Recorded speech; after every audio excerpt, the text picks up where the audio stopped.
Avant d'intégrer sa place dans la salle de bain, la baignoire doit recevoir son système de vidage et parfois sa robinetterie. Avec un peu de méthode, c'est à la portée d'un bricoleur.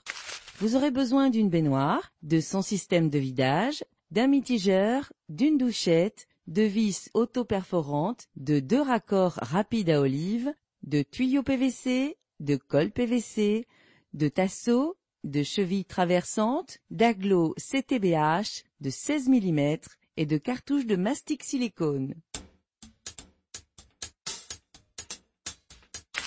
Munissez-vous d'un tournevis, d'une clé à molette, d'un niveau à bulles, d'une perceuse visseuse, d'un marteau, d'un pinceau, d'un pistolet extrudeur. Il est préférable de poser son carrelage mural avant d'installer la baignoire. L'idéal étant de laisser une zone non carrelée de la valeur d'un carreau, du dessus et des côtés de votre future baignoire. Avant de commencer à équiper la baignoire, placez-la à l'envers sur son emballage. Fixez les 2 supports avec des vis auto-perforantes et une visseuse réglée à vitesse lente.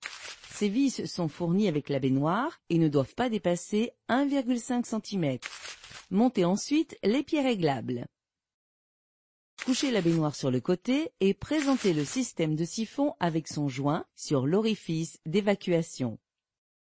Par l'intérieur de la baignoire, bridez en serrant la vis qui traverse la coupelle de la bonde. Fixez le trop-plein et sa commande de vidage sur l'orifice correspondant. Reliez ensuite le conduit menant à la bonde et s'il est séparé, reliez le mécanisme de bonde.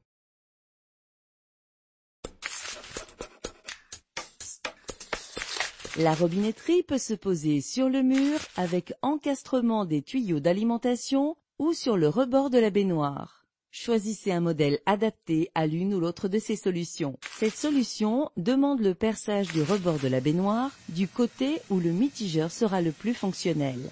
Pour une baignoire acrylique, percez avec une scie cloche d'un diamètre correspondant à votre mitigeur. Placez à l'embase de celui-ci un joint avant de le serrer avec sa platine de maintien et son écrou. Après avoir mis vos joints, respectez le code couleur pour le raccordement en eau, rouge pour l'eau chaude et bleu pour l'eau froide. Sachez que le froid doit toujours arriver à droite lorsqu'on regarde un robinet de face. Présentez la baignoire contre le mur et réglez la hauteur des pieds en contrôlant la planéité avec un niveau à bulles. Serrez les contre-écrous des pieds. Tracez au crayon la limite des bords supérieurs de la baignoire. Marquez également la limite inférieure sur les parties accessibles. Retirez ensuite la baignoire et terminez les tracés. Sous le trait inférieur, fixez les tasseaux qui permettent de soutenir les côtés de la baignoire. Utilisez des chevilles traversantes.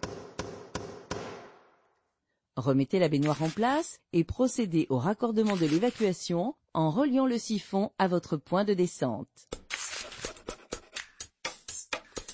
Pour fermer les côtés visibles, vous pouvez utiliser le tablier assorti à votre baignoire ou encore le réaliser. Vous utiliserez alors du béton cellulaire, des tabliers prêts à carreler ou du panneau d'agglos CTBH hydrofuge de 16 mm fixé sur un cadre de tasseau.